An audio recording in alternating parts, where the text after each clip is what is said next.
Hello students and welcome back to the next lecture of our crash course. तो I hope आपने पिछला lecture देख लिया होगा जिसमें हम लोगों ने एओडी के काफी अच्छे अच्छे क्वेश्चंस किए थे और अब आपके जो 3-4 चैप्टर्स जो हमारे डिस्कस हो चुके हैं ऑलरेडी उन पे अच्छा होल्ड बन गया होगा। तो चलिए अब हम स्टार्ट करते हैं हमारा नेक्स्ट चैप्टर। और जैसा कि मैंने बताया था आज हम लोग स्टार्ट कर रहे हैं इंटीग्रल कैलकुलस। और इंटीग्रल कैलकुलस का आज हम शुरू करेंगे सबसे पहला चैप्टर दैट इज इंटीग्रल्स। और इंटीग्रल्स में भी आप सभी को पता है दो पार्ट्स होते हैं, एक इनडेफिनेट इंटीग्रेशन और एक डेफिनेट इंटीग्रेशन। तो चलिए आज हम लोग शुरू करते हैं इनडेफिनेट इंटीग्रेशन से।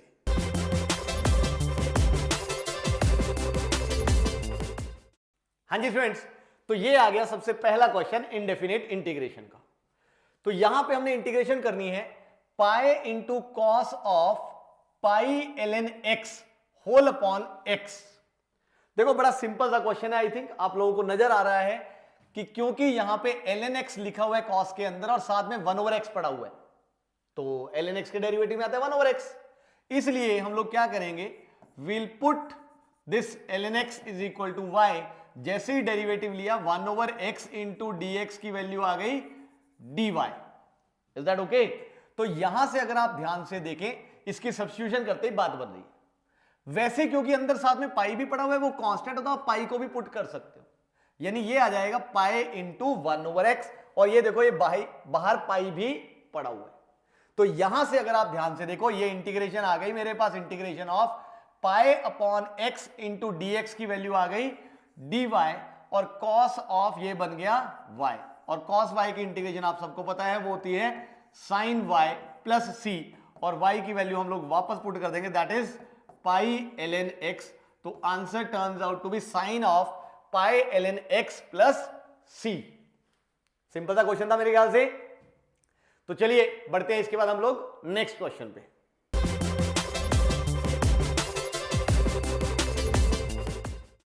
हाँ जी फ्रेंड्स, ये आ गया नेक्स्ट क्वेश्चन। अब देखिए यहां हमने इंटीग्रेशन करनी है sine 2x into log of sine x। Trigonometry involve हो रही है और साथ में यहां साइन x है और यहां साइन 2x है। एक काम करते हैं साइन 2x को भी हम लोग लिख लेते हैं 2 sin x into cos x और ये आ गया into log of sine x। इसमें तो आई थिंक किसी को कोई आपत्ति नहीं है। अब ध्यान से ऑब्जर्व करो बेटा, एक चीज हम लोगों को नजर आ रही है, लॉग के अंदर यहां पे साइन x लिखा हुआ है, बाहर भी साइन x है और यहां पड़ा हुआ है कॉस x जो कि साइन x के डेरिवेटिव में आता है। तो इसलिए क्या करना चाहिए हमें, अगेन सब्स्टिट्यूशन। तो let's put sine x is equal to y। जैसे ही डेरिवेटिव लिया तो cos x dx की वैल्यू आ गई मेरे पास dy।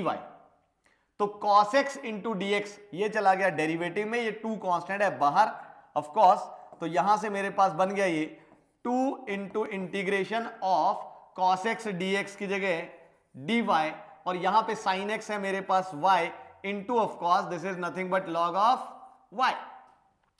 अब सवाल उठता है कि हम ये वाली इंटीग्रेशन कैसे करें। दिख रहा है भाई दो अलग अलग नेचर के फंक्शंस मल्टीप्लाई हो रहे हैं, यानी क्या लगेगा यहां पे, बाय पार्ट्स।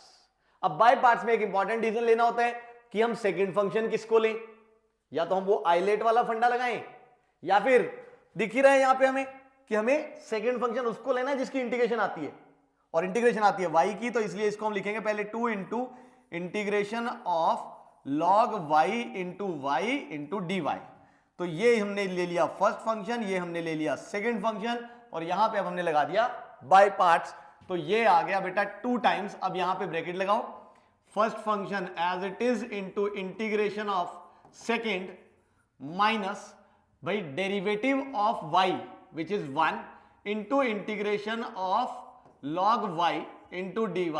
और ये जो आंसर आया है इस पूरे की इंटीग्रेशन और यहां पे dy और ये ब्रैकेट बंद। Is that okay? अब यहां से अगर आप देखें तो दिस इज 2 इंटू, अगर आप ध्यान से देखो तो ये आ गया भाई log y इंटू वाई की integration is y square upon 2 minus integration of, अगर आप ध्यान से देखें यहां पे, अरे एक मिनट, सॉरी ये मैंने थोड़ा सा गलत लिख दिया, आई एम रियली सॉरी, क्योंकि यहां पे आएगा मेरे पास log y का derivative which is 1/y into integration of y dy second function का और इंटू यहां पे dy। सॉरी मेरे से गलती हो गई। अब यहां पे अगर आप ध्यान से देखें तो ये हमें दिख रहा है this is 1/y into y की इंटीग्रेशन है y²/2 इंटू dy और ये ब्रैकेट बंद।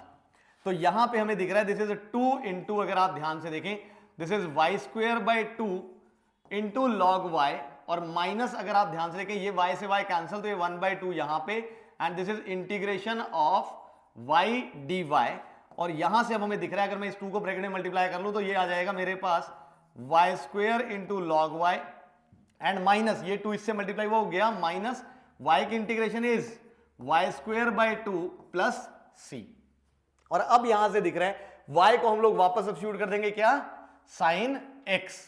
तो यहां से अगर आप ध्यान से देखो जैसे ही मैंने y को sin x पुट किया तो आंसर आ गया मेरे पास, अगर आप ध्यान से देखें sin² x into log of sin x minus 1/2 into sin² x plus c।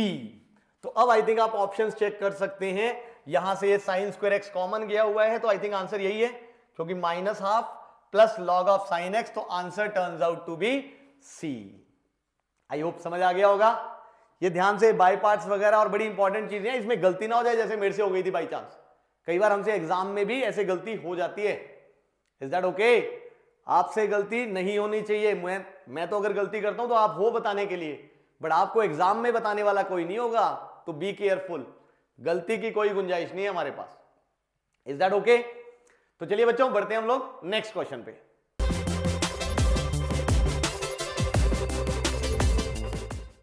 हाँ जी बच्चों, ये आ गया नेक्स्ट क्वेश्चन। भाई अब हमने इंटीग्रेशन करनी है tan raised to power 4 की। अब tan raised to power 4 की इंटीग्रेशन कैसे की जाए? देखो अगर ये होता tan² x तो हमें उसकी इंटीग्रेशन आती है, हमने एनसीईआरटी में की हुई है। कैसे? sec² x है ना, tan² x को हम क्या लिखेंगे? tan² x को लिख लेंगे हम sec² x प्लस 1 और वहां से sec² की इंटीग्रेशन भी आती है 1 की भी आती है। यानी अगर मैं इसको लिखना चाहूं तो यहां भी लिख सकता हूं tan² x into tan² x।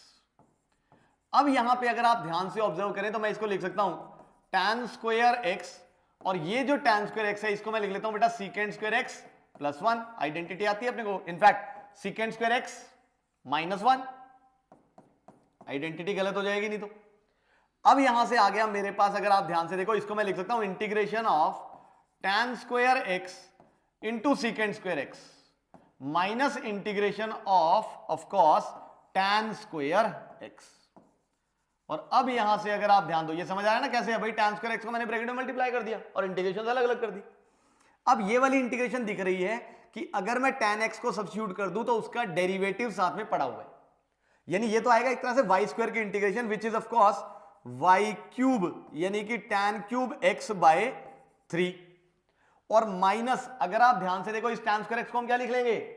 sec² x minus 1 और माइनस sec² x की इंटीग्रेशन क्या आ जाएगी? tan x minus sec² x की इंटीग्रेशन यही आएगी अगर आप ध्यान से देखें, दैट इज tan x और -1 और माइनस माइनस क्या बन गया? +1 और +1 की इंटीग्रेशन क्या आएगी? x plus c। तो ये आ गई हमारे पास इंटीग्रेशन। अब यहां से वो कहता है कि ये इसके बराबर है, यानी यहां से अगर आप ध्यान से देखो, अगर मैं कंपेयर करूं तो कंपैरिजन से मुझे पता लग रहा है कि यहां पे a की वैल्यू है बेटा मेरे पास 1/3 और b की वैल्यू है -1 और अब मुझे आंसर चाहिए a प्लस b। तो a प्लस b मुझे दिख रहा है दैट इज 1/3 -1, तो answer turns out to be -2/3। तो ये आ गया हमारे पास आंसर और यहां पे हमारा क्वेश्चन हो गया खत्म। आई होप समझ आया होगा। तो चलिए फिर बढ़ते हैं इसके बाद नेक्स्ट क्वेश्चन पे।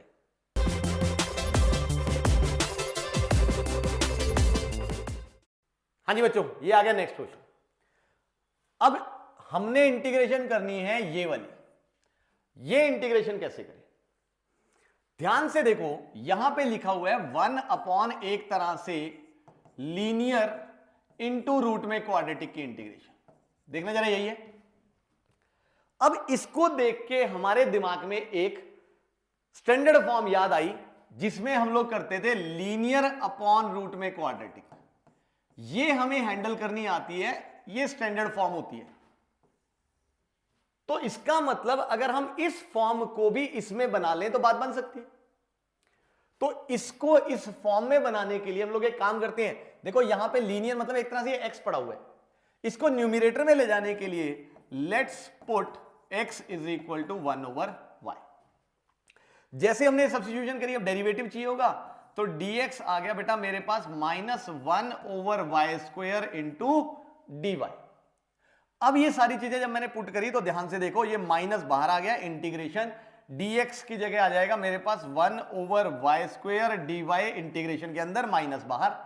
और यहां पे जब हमने x को पुट किया है 1/y तो ये चला गया y ऊपर, इज दैट ओके? और रूट में यहां पे अगर आप ध्यान से देखो तो ये क्या बन जाएगा मेरे पास 5/y² -4। I hope done. अब इसको अगर मैं थोड़ा सिंप्लीफाई कर लूं तो ये आ गया माइनस इंटीग्रेशन ऑफ एक y से y, देखो कैंसिल हो गया, और यहां पे आ गया 1 अगर आप ध्यान देखें, मैं अगर यहां पे रूट के अंदर एलसीएम ले लूं तो ये बन जाएगा 5 - 4y², और नीचे अगर आप ध्यान से देखो रूट ऑफ y² आएगा जो कि बन जाएगा रूट से बाहर आके y, और साथ में यहां पे एक पड़ा हुआ है y और यहां पड़ा हुआ है dy।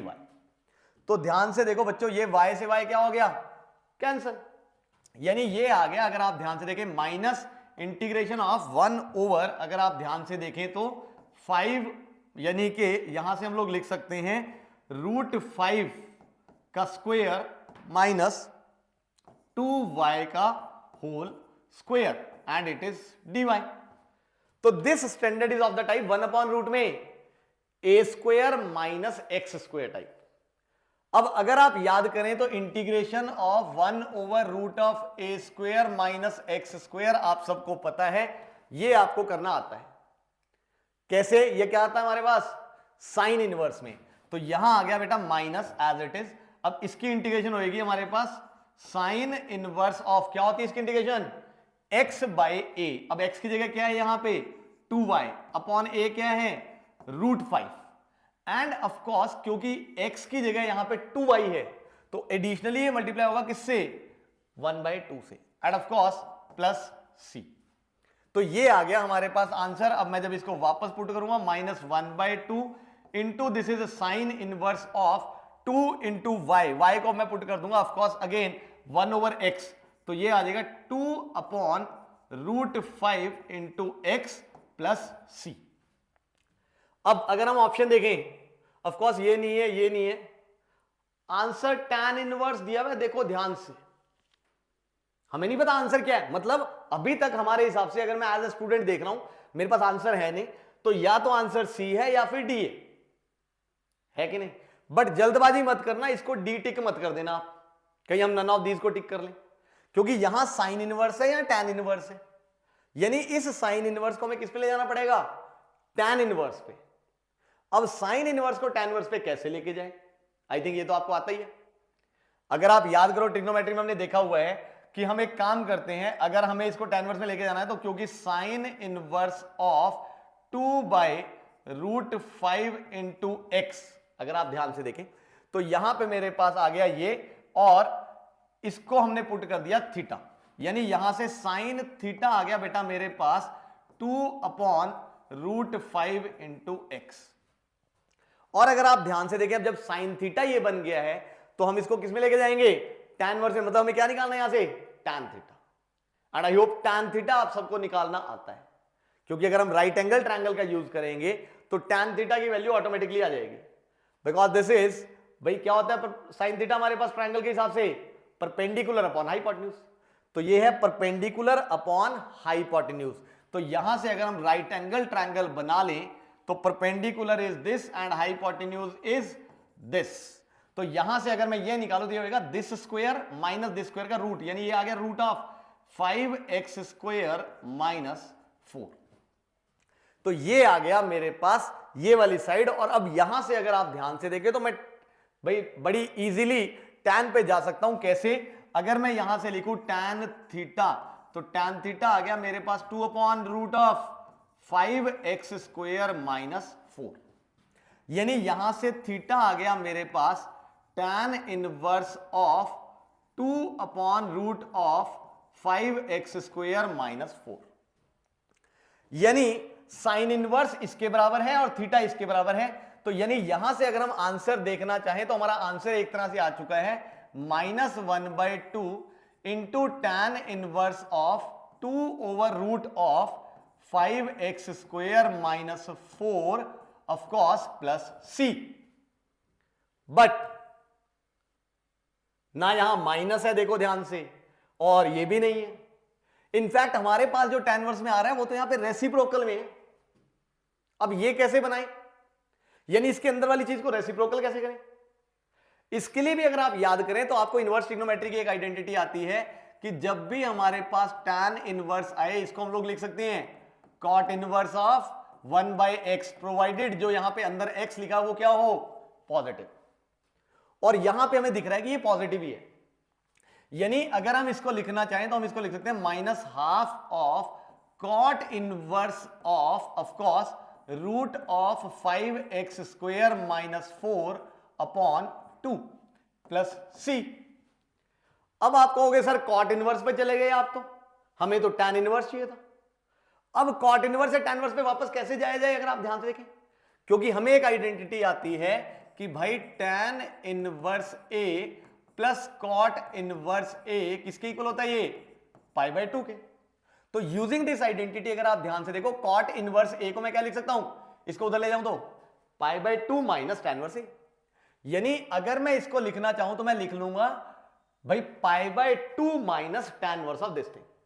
तो अल्टीमेटली अगर आप ध्यान से देखो तो ये आ जाएगा -1/2 into π/2 minus tan inverse of root of, यहां पे आ जाएगा 5x² - 4 upon 2 and of course plus c।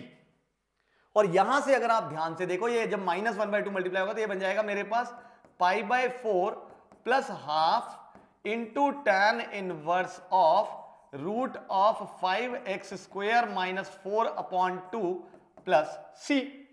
और ये π/4 इस कांस्टेंट के साथ एडजस्ट हो गया और ये एक नया कांस्टेंट बना देगा। अब चाहे उसको आप c लिख लो या k लिख लो, जो आपकी इच्छा।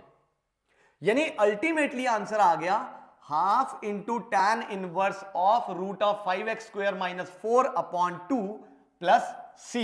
That's why the answer turns out to be option c। Is that okay? समझ आ रहा है? देखो कितना घुमा फिरा के, यानी सॉल्व तो हो गया था, आंसर आ गया था, बट उसको मैच कराने के लिए इनवर्स ट्रिग्नोमेट्री वगैरह सब कुछ लग गई। देख रहे हो मुझे? मतलब जेई मेन के हिसाब से मुझे लगता है बहुत अच्छा क्वेश्चन है ये, क्योंकि वो ऐसे लेंदी लेंदी क्वेश्चन देते हैं और मिक्स्ड चीजें यूज करते हैं। एक चैप्टर यहां वाला, एक चैप्टर यहां वाला, उनको मिक्स करके यूज कर लो। तो देखो हमने यूज किया, ट्रिग्नोमेट्री भी यूज हो गई, उसके बाद इनवर्स ट्रिग्नोमेट्री भी यूज हो गई, इनवर्स ट्रिग्नोमेट्री की दो आइडेंटिटीज यूज हो गई। यानी सिर्फ इंटीग्रेशन का क्वेश्चन नहीं है, तीन चैप्टर्स को मिला के हमारा क्वेश्चन बन रहा है, ट्रिग्नोमेट्री को भी, इनवर्स ट्रिग्नोमेट्री को भी और इंटीग्रेशन को भी। तो यही गेम है बेटा ध्यान से हमारे पास जेई मेन के लिए। तो ये बहुत इंपॉर्टेंट चीज है कि हम लोग ध्यान से करें, आंसर्स को ध्यान से मैच करें। इंटेंशनली क्वेश्चन में नन ऑफ दिस दिया गया है ताकि आप ये आंसर निकालो। अब कोई हिम्मत करके अगर ये भी निकाल ले तो वो नन ऑफ दिस टिक कर दे, मतलब इंटेंशनली एग्जामिनर चाहता है कि आप गलती करो। या अगर मैं ये कहूं तो इंटेंशनली एग्जामिनर ये चाहता है आपसे कि आप ध्यान से क्वेश्चन को करो। गलती नहीं कराना चाहता वो, ये तो मैं वैसे ही बोल रहा हूं, बट वो चाहता है कि आपकी इंटेलिजेंस ढंग से चेक हो, आपका प्रेजेंस ऑफ माइंड कितना है, कितना आप चीजों को देख पा रहे हो, समझ पा रहे हो, देख के ऑब्जर्व कर पा रहे हो, उसी पे सारी गेम घूम रही है। Is that okay? तो चलिए फिर गाइस बढ़ते हैं इसके बाद हम नेक्स्ट क्वेश्चन पे।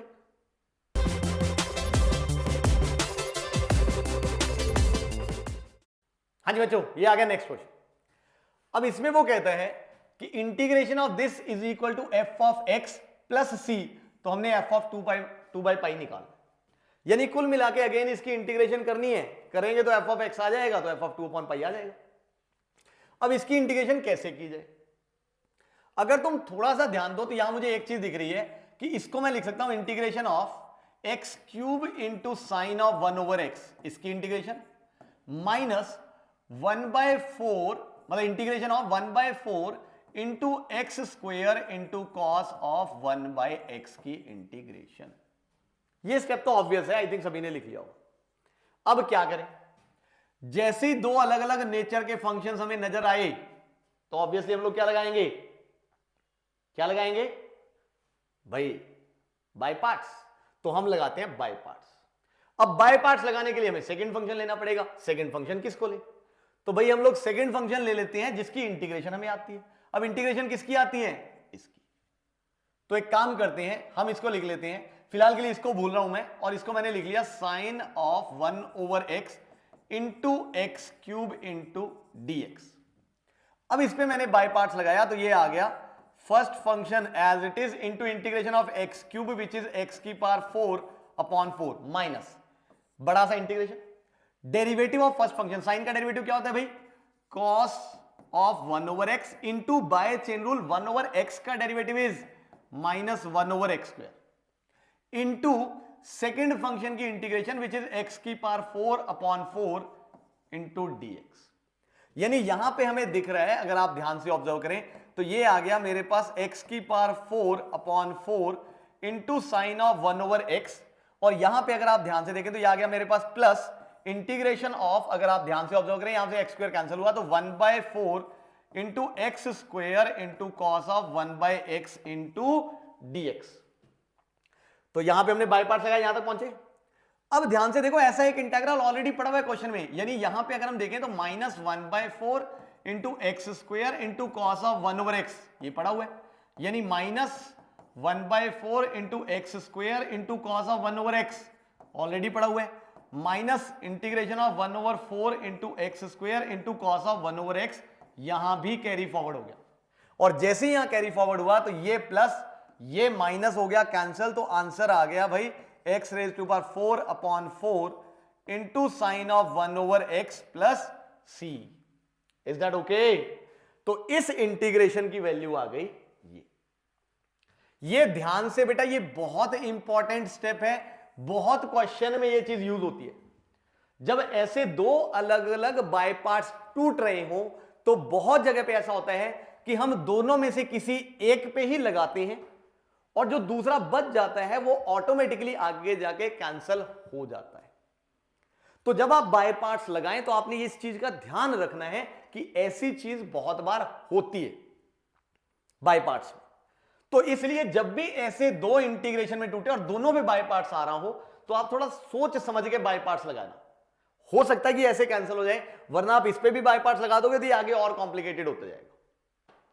हो सकता है आप में से किसी ने किया भी ऐसे, किस किस बच्चे ने ऐसे किया, जरा मुझे कमेंट करके बताना एक बार कि सर हमसे गलती हो गई थी। गलती मानो तभी तो अगली बार सीखोगे। Is that okay? अब यहां से अगर आप ध्यान से देखें, अगर मैं इसको राइट हैंड साइड के साथ कंपेयर करूं तो डेफिनेटली मुझे पता लग रहा है कि f of x is nothing but equal to x raise to power 4/4 into sine of 1/x। यही होगा क्योंकि कांस्टेंट तो plus c as it is अलग ही पड़ा हुआ है।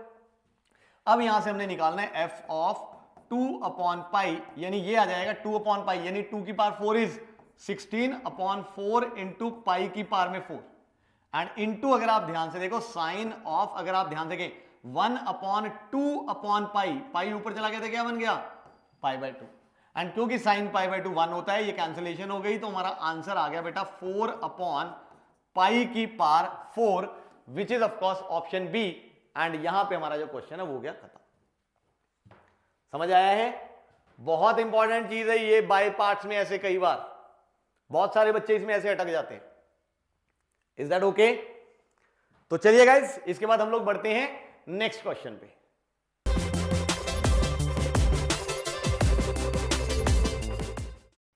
हाँ जी बच्चों, ये आ गया नेक्स्ट क्वेश्चन।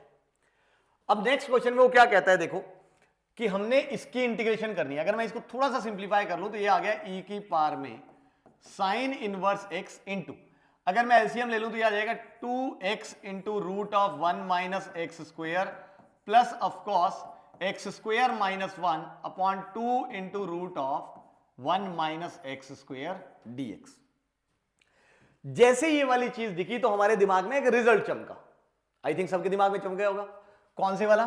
कि जब भी आ जाए इंटीग्रेशन ऑफ e की पावर t इंटू ब्रैकेट में लिखा हुआ है f of t plus f dash t dt, तो ये हम सबको पता है आंसर होता है e की power t into f of t plus c।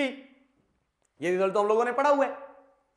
तो यहां भी कुछ ऐसी सी चीज है, बट यहां पे अगर आप ध्यान से देखो पावर में साइन इनवर्स x दिख रहा है, तो सबसे पहले एक काम करते हैं, जरा साइन इनवर्स एक्स जो इतनी गंदी सी टर्म दिख रही है इसको हम लोग पुट कर देते हैं। तो साइन इनवर्स एक्स को हमने पुट कर दिया वाई। जैसे ही डेरिवेटिव लेंगे तो देखो दिख रहा है 1 over root of 1 minus x square into D x, ये क्या आ गया dy। और dx के साथ अगर आप ध्यान से देखो 1 over root of 1 minus x square दिख रहा है। यानी बेटा बड़ी सीधी सी बात है, ये इंटीग्रेशन क्या बन गई, अब जरा ध्यान से देखना, e की पावर में y, ये बन गया हमारे पास ऑफ कोर्स dy, और ब्रैकेट में अब अगर हम ध्यान से देखें, जरा देखना ब्रैकेट में, दिस इज 2x। अब अगर साइन इनवर्स एक्स वाई है तो x डेफिनेटली किसके इक्वल है, साइन y के। यानी ये आ गया बेटा मेरे पास 2 इंटू एक्स यानी कि sine y into root of 1 minus x square यानी root of 1 minus sine square y। 1 minus sine square y होता है कॉस स्क्वायर y, और root of cos square y है यानी डेफिनेटली क्या आ गया कॉस y। एंड प्लस अगर आप ध्यान से देखें यहां पे आ गया एक्स स्क्वायर, यानी कि यहां पे हमारे पास बन गया, अगर आप ध्यान से देखें तो साइन स्क्वायर y माइनस 1, और यहां पे आ गया dy। अब देखो काफी हद तक चीजें सिंप्लीफाई हो गई, बट अभी भी इसको थोड़ा देखना पड़ेगा। अगर आप ध्यान से देखें this is integration of e की पावर में y इंटू, यहां पे आ रहा है ठीक है 2 sine y cos y। Of course अगर आप लिखना चाहो तो इसको sin 2y लिख सकते हो अगर लिखना है तो। और यहां से अगर आप ध्यान से देखो, मैं अगर माइनस कॉमन ले लूं बेटा, तो माइनस जैसे ही मैंने कॉमन लिया इसमें से तो दिख रहा है ब्रैकेट में बनेगा 1 minus sine square y, and 1 minus sine square y is nothing but cos square y। तो ये आ गया cos square y into d y. अब आप जरा ध्यान से देखो, अगर मैं इसको लिख लूं e की पावर y इंटू, बोलो ये वाली फॉर्म बन गई है कि नहीं, कौन फंक्शन कौन डेरिवेटिव। ध्यान से देखो जब हम लोग माइनस कॉस स्क्वायर y का डेरिवेटिव निकालेंगे तो यही आएगा, क्योंकि माइनस कॉस स्क्वायर y यानी minus 2 into cos y into by chain rule cos y का डेरिवेटिव माइनस साइन y, तो वो आ जाएगा 2 साइन y कॉस y। बोलो दिख रहा है कि नहीं। यानी अगर हम इसको लिखें तो हम ऐसे लिख सकते हैं, this is of course function and plus this is it's derivative. तो अगर आप ध्यान दें तो हमारा आंसर आ चुका है, ये एग्जैक्टली इसी फॉर्म में बन गया है। तो आंसर आ गया e की power y into minus cos square y plus C. और y को अब अगर मैं वापस पुट करूं तो आंसर आ गया मेरे पास e की पावर में साइन इनवर्स x, ये बाहर माइनस भी है, और यहां पे आ जाएगा साथ में कॉस स्क्वायर y, यानी यहां पे क्या आ गया cos square of sine inverse x plus सी। तो यहां से अब अगर हम आंसर देखना चाहें, e की पावर में साइन इनवर्स x और cos square of sine inverse x वाली तो कोई टर्म ही नहीं है, क्या करें। काफी बच्चों को मुस्कुराहट हो रही है कि भाई सर समझ गए हमने क्या करना है, समझ गए। क्योंकि यहां पे अगर आप ध्यान से देखो cos square of sine inverse x वाली तो टर्म ही नहीं है, तो क्या करें, इसको सिंप्लीफाई करना पड़ेगा। अब इसको सिंप्लीफाई कैसे किया जाए, अगर आप ध्यान से देखो कैसे सिंप्लीफाई हो जाएगा ये, अगर आप ऑब्जर्व करो, क्योंकि ये क्या है हमारे पास एक एंगल है, तो हम साइन इनवर्स x को क्या पुट कर लेंगे थीटा। और जैसे ही मैंने साइन इनवर्स x को थीटा पुट किया है, या इनफैक्ट अगर आप ध्यान से देखो, अगर आप ध्यान से ऑब्जर्व करो, अच्छा इसको पुट करने की भी जरूरत ही नहीं है इनफैक्ट, क्योंकि साइन इनवर्स x तो ऑलरेडी y है हमारे पास। तो यहां से हम लोगों को बच्चे यहां से ही दिख रहा है, अगर आप ध्यान से ऑब्जर्व करें, क्योंकि हमारे पास कहीं भी ऑप्शन में cos square of sine inverse x नहीं है, तो हम यहां पे क्या लिख सकते हैं इसको, अगर आप ध्यान से ऑब्जर्व करें, भाई ये है कॉस स्क्वायर y, तो मैं इसको लिख सकता हूं अगर आप ध्यान से देखें माइनस भाई e raise to power y या e raise to power sine inverse x into cos square y को मैंने लिख लिया of course 1 minus sine square y, लिख सकते हैं 1 माइनस साइन स्क्वायर y, और 1 minus sine square y is nothing but of course 1 minus x square. Is that okay. तो यहां पे हमारे पास आ गया ये 1 माइनस एक्स स्क्वायर, क्योंकि यहां पे आएगा 1 माइनस साइन स्क्वायर y, तो ये आ गया 1 minus x square, and of course plus मेरे पास आ गया है c। आई होप यही वाली चीज है। और एक ये 1/2 बाहर चल रहा है, इसको हम लोग भूल गए, ये 1/2, सॉरी ये मेरे से गलती हो गई, तो 1/2 बाहर है, तो ये 1/2 बाहर है, यानी ये 1/2 बाहर है। अब आप देख सकते हो दिस इज -1/2 e रेज पर sign inverse x into 1 - x² plus c। तो इसका मतलब ये आ गया आंसर और क्वेश्चन हो गया है खत्म। ध्यान से, आपके पास ऑब्जेक्टिव क्वेश्चंस में आंसर्स नहीं होंगे, बट ऑफ कोर्स इतना जरूर है कि भाई आंसर्स या ऑप्शंस को देख के आपको आइडिया लग जाएगा कि आपको किस डायरेक्शन में चलना है। मैं भी तो ऐसे ही सॉल्व ही किया जा रहा हूं, फिर वहीं से मुझे एक आधी बार गलती मिल रही है कि अच्छा यार ये गलती हो गई, ये छूट गया ये वाला ऑप्शन। Is that okay? तो चलिए इसके बाद हम लोग बढ़ते हैं नेक्स्ट क्वेश्चन पे।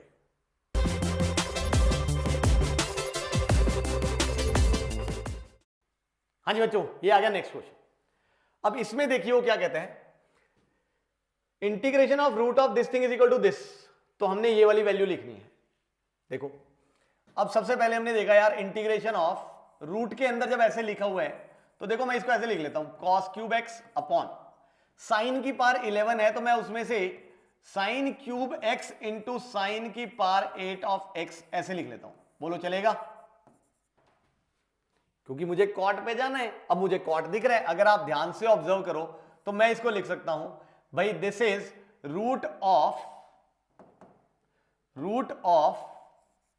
Cot cube x into of cos, इस पे भी रूट है यानी 1 अपॉन, इस पे जब रूट आया तो ये क्या बन गया, साइन की पावर 4।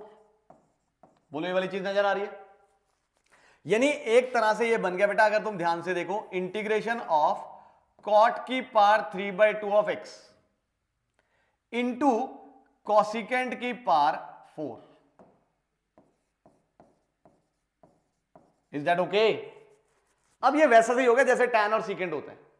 कॉट के डेरिवेटिव में कॉसिकेंट स्क्वायर आता है, तो इसलिए हम एक काम करते हैं भाई, कॉट x की होल पावर 3/2 ऐसे लिख लो, इंटू इसको लिख लो cosecant square x into cosecant square x। और अब यहां से हम लोगों को दिख रहा है this is integration of cot x की पावर 3/2 इंटू इस कॉसिकेंट स्क्वायर x को हम क्या लिख सकते हैं भाई, 1 प्लस कॉट स्क्वायर x। भाई cosecant square x minus cot square x is 1, तो कॉसिकेंट स्क्वायर x आ गया ये, एंड इनटू ऑफ कॉस ये आ गया कॉसिकेंट स्क्वायर x dx। अब यहां से दिख रहा है कि अगर मैं कॉट x को पुट कर दूं फॉर द टाइम बीइंग से y, तो जैसे ही डेरिवेटिव लेंगे तो minus cosecant square x into dx आ गया dy के बराबर।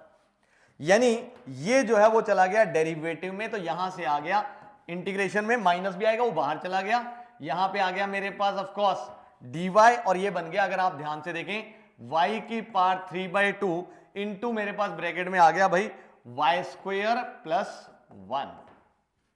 तो यहां से जब मैंने इसको ब्रैकेट में मल्टीप्लाई किया तो ये आ गया माइनस इंटीग्रेशन ऑफ y की पावर सेम बेसिस मल्टीप्लाई, तो क्या बन गया, 3/2 plus 2 that is 3 plus 4 that is 7/2, इसकी integration, and of course bracket लगा लो क्योंकि बाहर माइनस है, प्लस इंटीग्रेशन ऑफ y की पावर 3/2 dy, और ये ब्रैकेट बंद।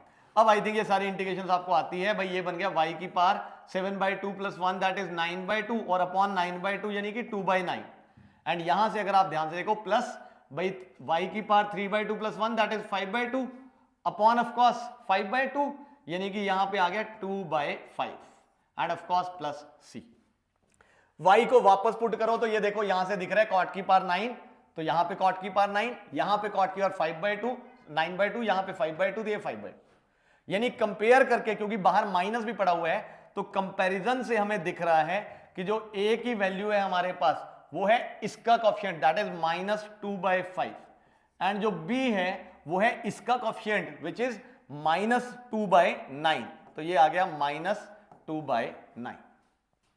अब ऑफ कोर्स हमने 8 टाइम्स 1/a प्लस 1/b लिखना है, तो यहां से अगर आप ध्यान से देखो ये आ जाएगा भाई -5/2 माइनस 9/2, तो ये क्या बन गया हमारे पास, जब मैंने रेसिप्रोकेट करके ऐड किया तो माइनस कॉमन, तो 9 5 14, 14 अपॉन 2 इज 7, -7 का मॉड इज 7, तो ये आ जाएगा 8 into 7 which is of course 56, और ये है हमारे पास answer. Is that okay? I think ये कैलकुलेशंस वगैरह तो दिख ही रही है हम लोगों को कि कैसे करनी है हमने। डन है? फिर से मैं कह रहा हूं, मैं ज्यादा स्टेप्स लिख रहा हूं ताकि आपको समझ आए। बट आप अगर जेई मेन का क्वेश्चन पेपर दे रहे हो और जेई मेन में ये क्वेश्चन आता है तो बहुत कम स्टेप्स लिखने की जरूरत है। ये फालतू के स्टेप्स जितने भी मैं लिख रहा हूं वो सारे उड़ाते हुए चलो। मतलब अगर मैं ये क्वेश्चन जेई मेन में करके आता तो जितने स्टेप्स मैंने लिखे हैं यहां पे, मान लो अगर 10 स्टेप लिखे हैं तो मैं 5 या 6 स्टेप में इसको पूरा कराता, बाकी ज्यादा स्टेप्स लिखने की जरूरत ही नहीं है। अब ये वाली चीज हम लोगों को दिख रही है, सीधा ये बननी थी, फिर इसके बाद ये भी इतना करने की जरूरत नहीं है, सीधा मैं इसके बाद आंसर ही लिखता है यहां पे और फिर उसका ए और बी निकाल के आंसर, क्वेश्चन खत्म। Is that okay? तो ये हो गया हमारे पास ये वाला क्वेश्चन। अब चलिए हम लोग बढ़ते हैं नेक्स्ट क्वेश्चन पे।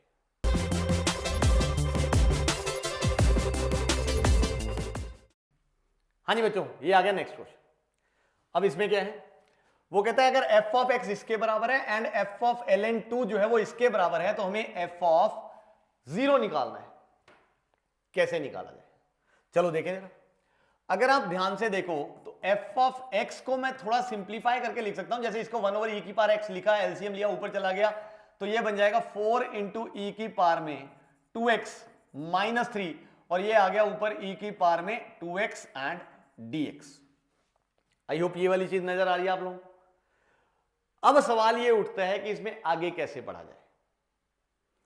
अब आगे बढ़ने के लिए ऊपर भी e की पावर 2x आ रहा है और नीचे भी e की पावर 2x आ रहा है। अब देखो यार, बड़ी सीधी सी बात है, अगर हमारे पास ऊपर होता e की पावर x तो e की पावर x के डेरिवेटिव में e की पावर x ही आता है, बोलो बात बन जाती। तो एक काम करते हैं, देखो यहां पे ये जो हमने लिखा हुआ है ऊपर e की पावर 2x, उसको मैं लिख लेता हूं वापस e की पावर x इंटू e की पावर x और नीचे मैं इसको लिख लेता हूं 4 इंटू e की पावर x का whole square minus 3 into dx। बोलो ये स्टेप समझ आया? तो देख लेते हैं, सेम बेसिस मल्टीप्लाई हो रहे हैं, पावर्स ऐड होंगी, x प्लस x क्या बन जाएगा 2x और e की पावर 2x को ऐसे भी लिख सकते हैं क्योंकि हमें पता है जब सेम बेस पे पावर्स होती है तो पावर्स आपस में क्या होती है मल्टीप्लाई। तो x इंटू 2 क्या बन गया 2x। सोची समझी चाल, जानबूझ के लिखा है मैंने ऐसे, क्यों? ताकि अब क्योंकि e की पावर x का तो उसका डेरिवेटिव पड़ा हुआ है तो मैं e की पावर x को पुट कर दूंगा y, जैसे ही डेरिवेटिव लिया e की पावर x इंटू dx क्या आ गया dy। तो यहां से अगर आप ध्यान से देखें जो f ऑफ x है बेटा वो आ गया इंटीग्रेशन, अब ये चला गया डेरिवेटिव में dy और ये अगर आप ध्यान से देखो तो ये बन गया y over 4y square minus 3।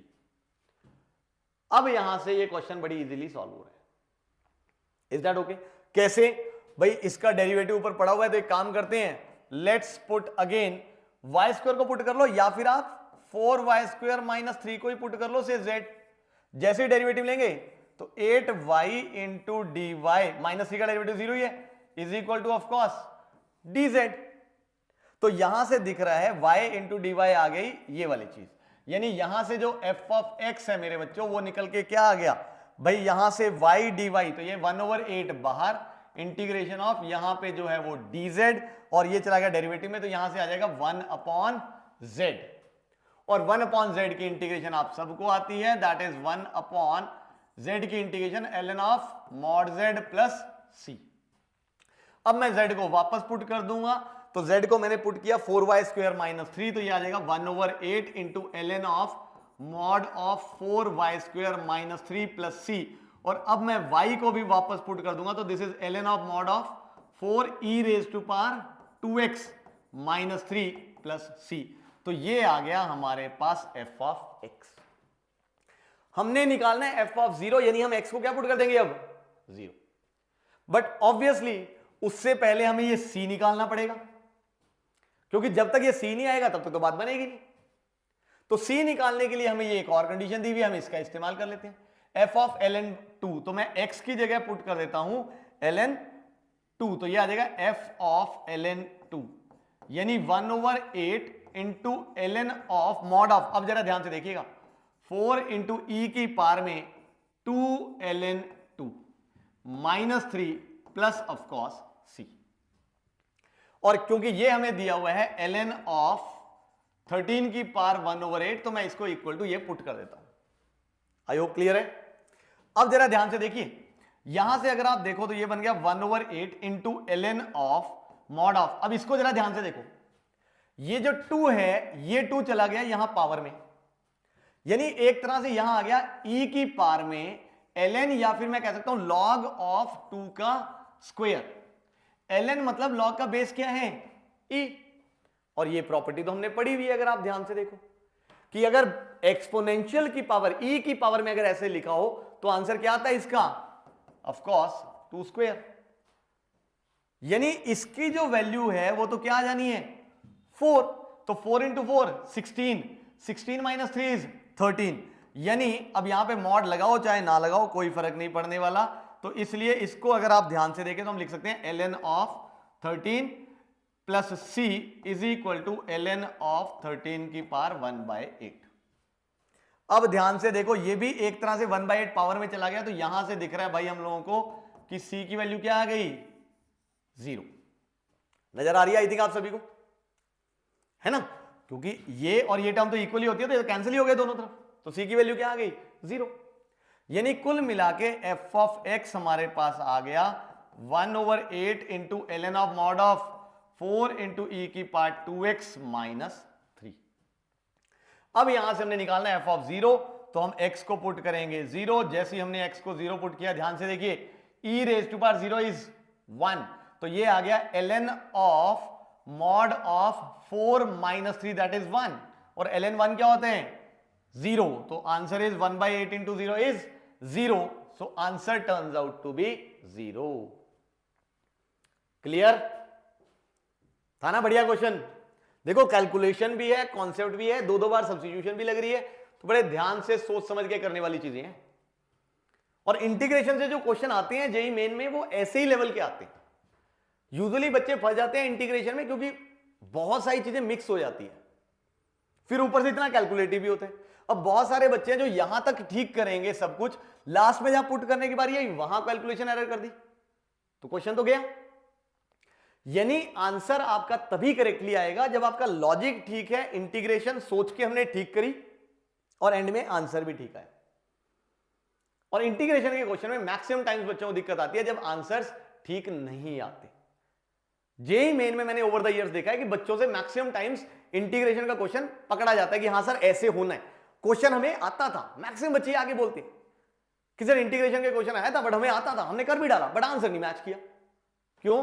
क्योंकि आगे जाके कहीं ना कहीं एरर हो गई, तो जहां एरर हो गई समझो क्वेश्चन गया। तो इसलिए मेक श्योर कि लॉजिक लगाने के साथ साथ हमारी कैलकुलेशन भी अच्छी हो ताकि एरर्स ना हो। Is that okay? तो चलिए गाइस बढ़ते हैं इसके बाद हम लोग नेक्स्ट क्वेश्चन पे।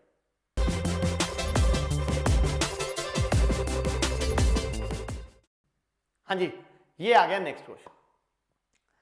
अब इसमें क्या करें, दिख रहा है दो अलग अलग टाइप के जो फंक्शंस है भाई वो हमारे पास मल्टीप्लाई हो रहे हैं, तो डेफिनेटली हम लोग क्या लगाएंगे by parts.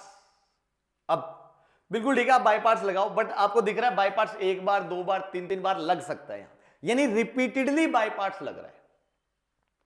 Is that okay?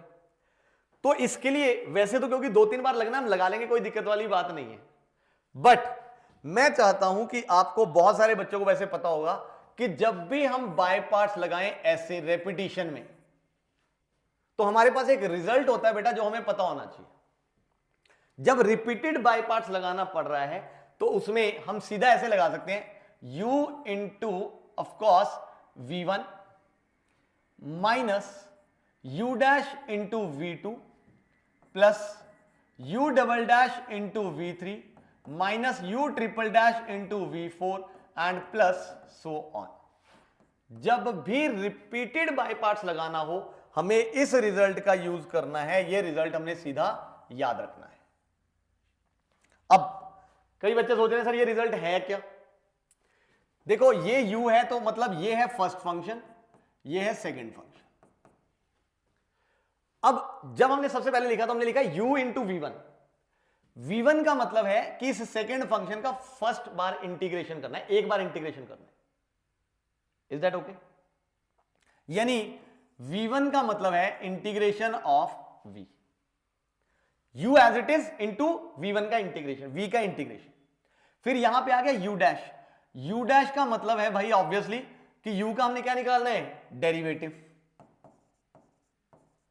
u dash तो आपको समझ आ ही रहा है, यानी फिर आएगा माइनस पहले फंक्शन का डेरिवेटिव इंटू V2 का मतलब है कि इसकी इंटीग्रेशन, यानी इंटीग्रेशन ऑफ V1,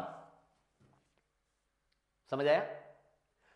फिर उसके बाद U डबल डैश, यानी कि ऑब्वियसली U डैश का डेरिवेटिव, और V3 का मतलब है इस V2 की इंटीग्रेशन,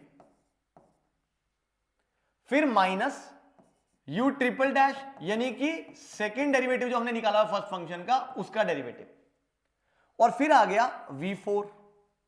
अब V4 का मतलब है ये जो V3 के हमने निकाला हुआ है इसकी integration, and so on and so on. तो ऐसे ही जब तक चलता जाएगा तब तक आप निकालते जाओगे। Is that okay?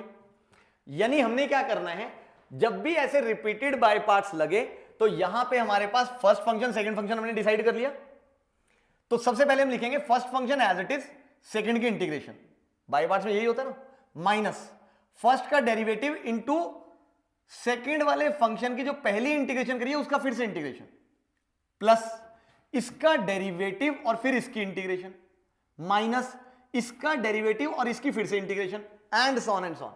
तो ऐसे प्लस माइनस का ये चलता रहेगा जब तक ये खत्म नहीं होता। ऑटोमेटिकली आगे जाके जब आप डेरिवेटिव लोगे तो किसी एक पॉइंट पे डेरिवेटिव जीरो आ जाएगा, तो उसके आगे की सारी टर्म जीरो आ जाएगी, यानी उससे आगे हमें जाने की जरूरत नहीं है। तो ये हमारे पास एक रिपीटेड बाय पार्ट्स का रिजल्ट है जो आप लोगों को पता होना चाहिए।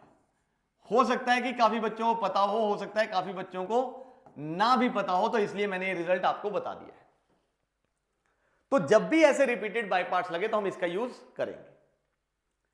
जैसे हमारे पास अब ये क्वेश्चन था कि भाई ये आ गया, देखो अब यहां रिपीटेड बाय पार्ट्स लगना है, क्योंकि ऑब्वियसली यहां पे हम लोग फर्स्ट फंक्शन इसको लेंगे और सेकंड फंक्शन इसको लेंगे, यानी जब हम ये इंटीग्रेशन लगाने जाएंगे, बाय पार्ट्स लगाने जाएंगे इस पे, तो obviously repeated integration by parts लगेगी। तो रिपीटेड लगनी है, तो अगर हमें रिजल्ट याद है तो काफी तेजी से हो जाएगा। क्या बताया था मैंने? First function as it is into integration of this. अब e की पावर 2x की इंटीग्रेशन क्या आएगी? ऑब्वियसली e की पावर 2x इंटू एडिशनली 1/2 से मल्टीप्लाई, क्योंकि x की जगह 2x है ना, फिर माइनस इसका derivative that is 3x² into इसकी इंटीग्रेशन। अब जब हमने इसकी इंटीग्रेशन करी तो 1/2 तो है ही है, e की पावर 2x की इंटीग्रेशन करेंगे तो वो आएगा e की power 2x upon 2। Is that okay? फिर आगे फिर प्लस, अब इसका डेरिवेटिव 3x² का डेरिवेटिव इज 6x इंटू इसकी इंटीग्रेशन, ऑब्वियसली 1/4 तो है ही है, अब e की पावर 2x की इंटीग्रेशन करी तो e की पावर 2x अपॉन 2। फिर अब इसका डेरिवेटिव लेंगे 6x का, तो क्या जाएगा मेरे पास? ऑब्वियसली 6 अपॉन 8 तो है ही है हमारे पास, इंटू e की पावर 2x का जो हमने डेरिवेटिव लिया, सॉरी इंटीग्रेशन ली, तो क्या आ गया? e की पावर 2x अपॉन 2। फिर माइनस, अब हम इसका डेरिवेटिव लेंगे तो क्या आ जाएगा? 0। इसका मतलब आगे सारे के सारे डेरिवेटिव जो है वो 0 आने शुरू हो जाएंगे, तो ये यहीं पे खत्म हो गया। बोलो समझ आया? अब अगर ये यहां पे खत्म हो गया है तो यहां से हमें दिख रहा है भाई कि e की पावर 2x तो देखो कॉमन आ रहा है ओवरऑल, क्योंकि हमने राइट हैंड साइड पढ़ी हुई है ना। तो यहां पे अगर आप ध्यान से देखो तो ये बन गया मेरे पास भाई 1/2 x³ माइनस, अगर आप ध्यान से देखें 3/4 into x², then this is 6/8 plus 6/8 into x, and plus यहां पे अगर आप ध्यान से देखो तो ये आ गया 6/16। आई थिंक यही आ रहा है, देखो जरा। तो यहां से अगर मैं अब इसको कंपेयर करूं इसके साथ, एंड ऑफ कोर्स प्लस में क्या आ जाएगा? c। ये मिस हो गया हमारे से, प्लस में आ गया c। तो कंपेयर करके हम लोगों को पता लग रहा है कि p की वैल्यू 1/2 है, q की वैल्यू -3/4 है, r की वैल्यू 6/8 है, एंड s की वैल्यू 6/16 है। यानी यहां से हम लोगों को दिख रहा है कि भाई ये वाली वैल्यूज हमारे पास आ चुकी है।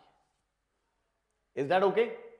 तो अब यहां से हम लोग आगे बढ़ते हैं। अब यहां से अगर आप ध्यान देखो, हमने इसकी वैल्यू निकालनी है, तो p + q + r + s, तो ये दिख रहा है भाई हमारे को, एक मिनट, ऑल्टरनेटिवली पॉजिटिव नेगेटिव था, पॉजिटिव नेगेटिव पॉजिटिव, यहां पे नेगेटिव आएगा और यहां पॉजिटिव आना था, गलती हो गई। ऑल्टरनेटिवली पॉजिटिव नेगेटिव मुझे यहां पे दिखा नहीं ना, तो इसलिए यहां पे आना है माइनस, यानी ये आ गया माइनस। तो अब यहां से हमें दिख रहा है, क्योंकि बेस यहां पे 16 है, या मैं लिख सकता हूं इसको ऑफ कोर्स -3/8, तो सबका बेस 8 बना लो, तो ये बन जाएगा 4/8, ये बन जाएगा -6/8, ये तो ऑफकोर्स +6/8 है ही है, और माइनस यहां पे क्या आ गया 3/8। Is that okay? तो ये आ गया मेरे पास ये वाली चीज। अब जब मैंने इन सबको जोड़ा है तो ये तो कैंसिल ही हो गया, तो ये क्या आ गया ऑफकोर्स 1/8, तो इसकी वैल्यू आ रही है 1/8, और हमने इसको किससे मल्टीप्लाई करना है 56 से, तो आई थिंक आपको आंसर नजर आ रहा है, 8 से मतलब 56, so answer turns out to be 7। Clear? तो ये ध्यान से रिपीटेड बाय पार्ट्स का ही रिजल्ट है जो हम लोगों को पता होना चाहिए। Done I hope? तो चलिए फिर, अगर ये चीज समझ आ गई है तो हम बढ़ते हैं नेक्स्ट क्वेश्चन पे।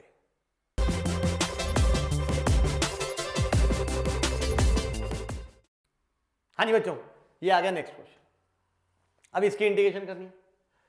अगेन अगर आप ध्यान से देखो, हम लोग बाय पार्ट्स लगाएंगे, और बाय पार्ट्स लगाना कैसे हमने, रिपीटेड वाला।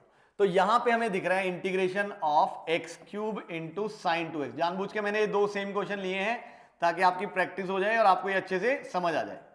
तो क्या बोला था मैंने, ये as it is into sine 2x की इंटीग्रेशन। साइन 2x की इंटीग्रेशन क्या होती है, माइनस cos 2x अपॉन 2, फिर माइनस x³ का derivative that is 3x² into -1/2 तो है ही है। अब cos 2x का फिर से इंटीग्रेशन करनी है।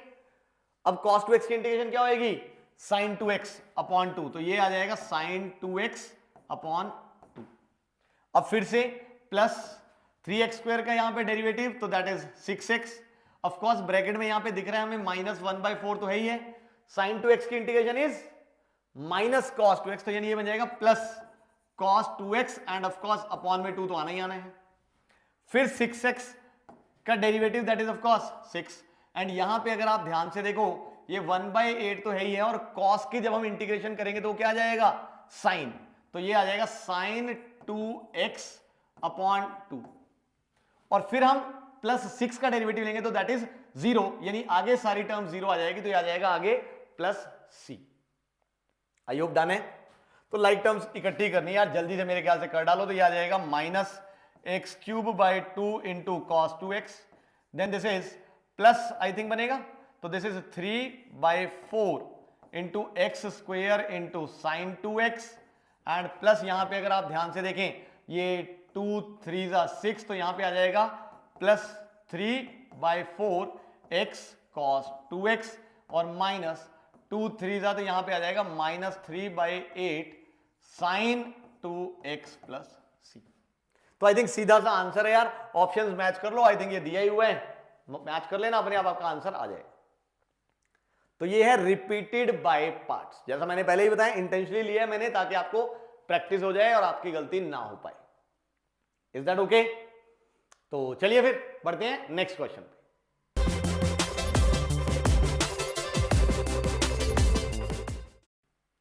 हाँ जी बच्चों, ये आ गया नेक्स्ट क्वेश्चन। अब इसमें वो क्या कहता है देखिए, अच्छा स्टेटमेंट 1 स्टेटमेंट 2 वाला क्वेश्चन है, तो ध्यान से भाई पढ़ लेते हैं। वो कहता है let f of x is equal to this, यानी ये एक फंक्शन हमें ऊपर दिया हुआ है, मतलब स्टेटमेंट 1 में भी ये फंक्शन यूज होना है, स्टेटमेंट 2 में भी ये फंक्शन यूज होना है। स्टेटमेंट 1 में वो कहता है f of 0 is equal to this, then f of 1 is this, और स्टेटमेंट 2 में वो कहता है f of x is strictly increasing function for all x, और यहां से हमने ये वाले ऑप्शंस चेक करने। तो ये क्वेश्चन हम लोग पहले भी डिस्कस कर चुके हैं। मैंने क्या बताया था कि पहले हम लोग स्टेटमेंट 2 चेक करेंगे और फिर स्टेटमेंट 2 की हेल्प से स्टेटमेंट 1 को चेक करने की कोशिश करेंगे, अगर स्टेटमेंट 2 करेक्ट आ गई तो सबसे पहले हम लोग चलिए स्टेटमेंट 2 को देखते हैं। स्टेटमेंट 2 में वो कह रहा है कि f of x is strictly increasing function for all x। अब कोई भी एक फंक्शन स्ट्रिक्टली इंक्रीजिंग कब होता है? फॉर ऑल x, जब उसका जो डेरिवेटिव है वो होता है strictly greater than 0 for all x belonging to real numbers. जब ये कंडीशन सेटिस्फाइड होती है तो हम लोग कहते हैं function is strictly increasing for all x। तो वो इस फंक्शन के रिस्पेक्ट में f ऑफ x के रिस्पेक्ट में बात कर रहा है कि भाई दिस इज स्ट्रिक्टली इंक्रीजिंग, यानी बेसिकली हमें इस फंक्शन का क्या निकालना है? डेरिवेटिव। क्या बात, अब डेरिवेटिव कैसे निकाला जाए? अब डेरिवेटिव निकालने के लिए यार बड़ी सीधी सी बात है, f डैश x, आप सभी को पता है integration is the inverse process of differentiation.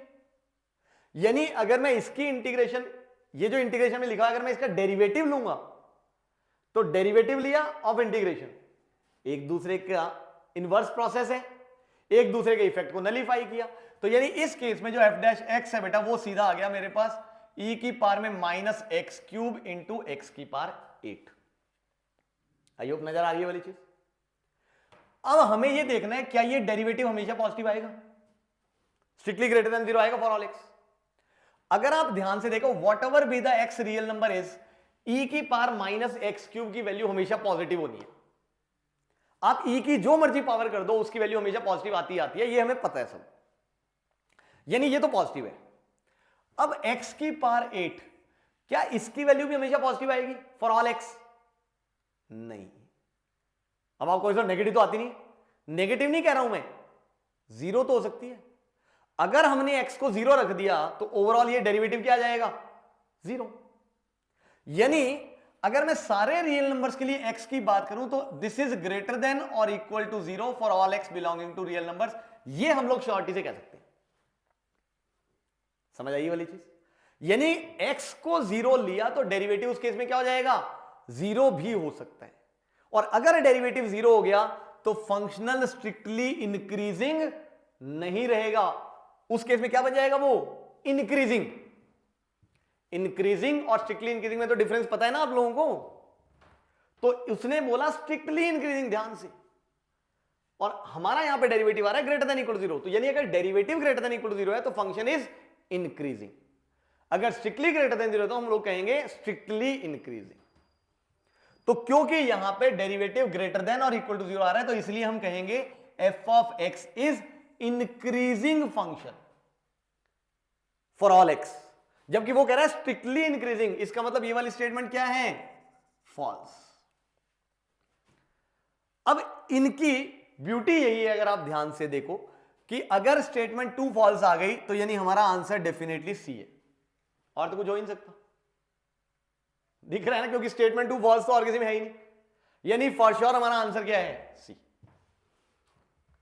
यानी एक होशियार बच्चा जो होगा, चतुर चालाक बच्चा जो होगा, वो तो इसका आंसर करके निकल जाएगा। वो कहता बाढ़ में जाए, अब स्टेटमेंट 1 करेक्ट है नहीं है मुझे कोई फर्क नहीं पड़ता।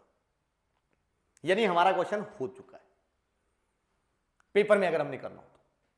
बट जैसा मैंने कहा कि भाई हमें देखना पड़ेगा, स्टेटमेंट 1 हम तो अपना सीख रहे हैं तो सीखने के लिए तो करना ही पड़ेगा। तो अब वो कहता है if F of 0 is equal to 0 then F of 1 is this, यानी फंक्शन में हमने x की जगह 1 रखना है। तो कुल मिला के अगर मैं यहां से ये जो हमें एफ ऑफ x जो हमें दिया हुआ है, मैं अगर ये निकाल लूं तो बात बन जाएगी। क्योंकि अगर मैंने ये इंटीग्रेशन कर डाली तो एफ ऑफ x आ जाएगा, एफ ऑफ x आ गया तो एफ ऑफ 1 आ जाएगा, कोई दिक्कत वाली बात ही नहीं। यानी मुद्दे की बात है ये इंटीग्रेशन करना। अब ये इंटीग्रेशन काफी बच्चों को नहीं आती, समझ नहीं पा रहे हैं कि क्या करें इस इंटीग्रेशन। ध्यान से देखो, बड़ी बढ़िया चीज दी हुई है। ई की पावर में लिखा हुआ है माइनस एक्स क्यूब और साथ में लिखा हुआ है एक्स की पावर 8। तो अगर तुम ध्यान से ऑब्जर्व करो तो मैं इसको लिख सकता हूं इंटीग्रेशन ऑफ ई की पावर में माइनस एक्स क्यूब इंटू, इसको मैं तोड़ के लिख लूंगा एक्स की power 6 into x square into D x. Again सोची समझी चाल, समझ आ रहा है? क्यों? क्योंकि अगर आप ध्यान से देखो, अब यहां पे मैं x की पावर 6 को क्या लिख लूंगा भाई? x क्यूब का स्क्वायर, और ये आ गया एक्स स्क्वायर जो कि एक्स क्यूब के डेरिवेटिव में आता है। यानी अब मैं एक्स क्यूब को पुट कर दूंगा, दैट इज y। जैसे ही डेरिवेटिव लिया 3x square into D x किसके इक्वल आ गया? dy के, यानी एक्स स्क्वायर dx आ गया ये। यानी यहां से मुझे दिख रहा है 1/3 बाहर, और ये जो x square into D x है इसकी जगह 1/3 बाहर, और ये आ गया dy, और यहां पे बन गया मेरे पास e की पावर में, अगर आप ध्यान से देखो, minus y into Y square. दो अलग अलग नेचर के फंक्शंस मल्टीप्लाई हो रहे हैं, यानी क्या लगाएंगे? बाय पार्ट्स, वो भी रिपीटेड वाला। यानी इसको हमने लिख लिया इज इक्वल टू 1/3 इंटू, अब ध्यान से देखिएगा, ऑब्वियसली बेटा इसको हम लोग लेंगे फर्स्ट फंक्शन, इसको हम लोग लेंगे सेकंड फंक्शन। तो first function as it is into second की इंटीग्रेशन, तो e की पावर माइनस वाई की इंटीग्रेशन e की power minus Y upon minus one, minus Y square का डेरिवेटिव 2y इंटू, ऑफकोर्स ये एक माइनस वन ऑलरेडी है यहां पे, और e की पावर माइनस वाई की इंटीग्रेशन आएगी e की पावर माइनस वाई, और एक और माइनस आ जाएगा तो बन जाएगा 1, फिर प्लस 2y का डेरिवेटिव क्या आ जाएगा 2, एंड e की पावर माइनस वाई की इंटीग्रेशन e की पावर माइनस वाई, और ये आ जाएगा minus 1, and of course plus c। I hope नजर आ रही है वाली चीज। तो अब यहां से अगर आप ध्यान से देखें तो दिख रहा है भाई हमारे को e की पावर माइनस वाई जो है वो आ गया कॉमन, और यहां पे बन गया minus Y square, and this is of course minus 2y, and this is of course minus 2, and of course plus c। अब यहां से आई थिंक आप लोगों को दिख रहा है कि माइनस अगर आप चाहो तो कॉमन भी ले सकते हो, तो ये आ जाएगा माइनस 1/3 इंटू ई की पावर में minus Y into of course Y square plus 2y plus 2 plus c। अब अगर मैं यहां पे y को वापस पुट कर दूं x क्यूब, तो ये फंक्शन आ जाएगा x के अंदर, और अगर मैं यहां पे ये फंक्शन x के अंदर लिखूं तो यहां से f ऑफ x आ गया बेटा मेरे पास माइनस 1/3 इंटू ई की पावर में minus x cube into Y square यानी x की पावर 6 प्लस 2y यानी कि 2x cube and plus 2 plus c। ये आ गया f ऑफ x। और अब यहां से क्योंकि हमने f ऑफ 0 निकालना है, अगर आप सॉरी f ऑफ 1 निकालना है और f ऑफ 0 गिवन है, तो f ऑफ 1 निकालने के लिए हमें सबसे पहले c निकालना पड़ेगा। तो c निकालने के लिए हमें क्योंकि f ऑफ 0 गिवन है 0 के बराबर, तो हम f ऑफ 0 पुट कर देते हैं।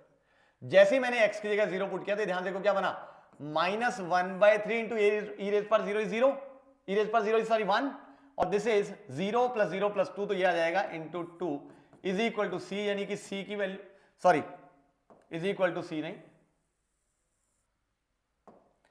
Plus c is equal to 0, यानी कि c की वैल्यू आ गई 2/3, यानी f ऑफ x निकल के आ गया बेटा मेरे पास माइनस e की पावर में minus x cube upon 3 into of course x की power 6 plus 2x square plus 2 plus 2/3। अब हमने निकालना है f ऑफ 1, तो x को पुट कर दो 1, तो ये आ जाएगा माइनस, अगर आप ध्यान से देखें e/3 आई थिंक e की पावर में सॉरी माइनस 1, तो this is and into 1 plus 2 plus 2 that is of course 5 and plus of course 2/3, यानी अगर आप ध्यान से देखो तो ये आ जाएगा मेरे पास, अगर आप ऑब्जर्व करें minus 5/3e plus 2/3, minus 5/3e plus 2/3, यानी कि ये जो स्टेटमेंट है ये क्या है, करेक्ट है। ये हमने यहां पे निकाल के दिखा दिया।